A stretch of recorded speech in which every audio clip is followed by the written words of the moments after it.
Ovozini eshitdim. O'zim ovoz. Zorim.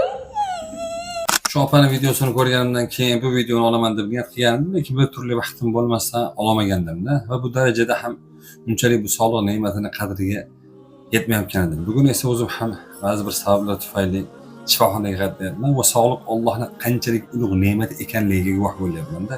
Ya'niki hech kasal bo'lmay yurganimiz uchun, o'z oyog'imizni tura olganimiz uchun, eshitgan narsalarimizni tushuna olganimiz uchun Alloh azza va jallaga shukr qilganimizni eslaymizmi?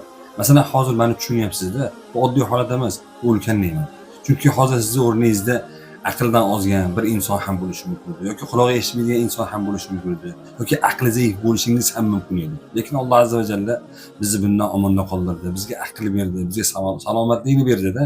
Shu ne'matlar uchun hech shukr qilib Alloh azza va jallaga tashakkur izhor qilganimizni eslaymizmi?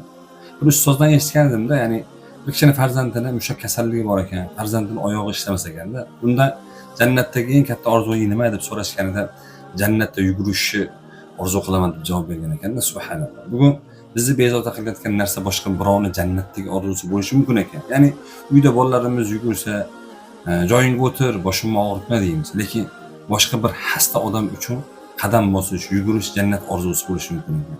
Yana masalan, urush bo'layotgan hududlarni, G'azoni bir eslang. Insonlar bir boshini suqadigan oddiy bir chodir uchun kunlab navbatda turishadi. Biz esa 2 xonali uyimiz borligi uchun 3 xonali, 3 xonali uyimiz borligi uchun 4 xonaligini xohlab bezovta bo'lamiz. Alloh azza va jallaga isyon qilamiz-da.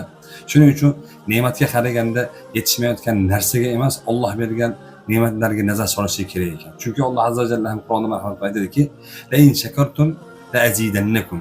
Agar shukr qilsangiz, albatta sizlarga ne'matlarimni ziyoda qilib beraman deydi. Assalomu alaykum va rahmatullohi va barakatuh.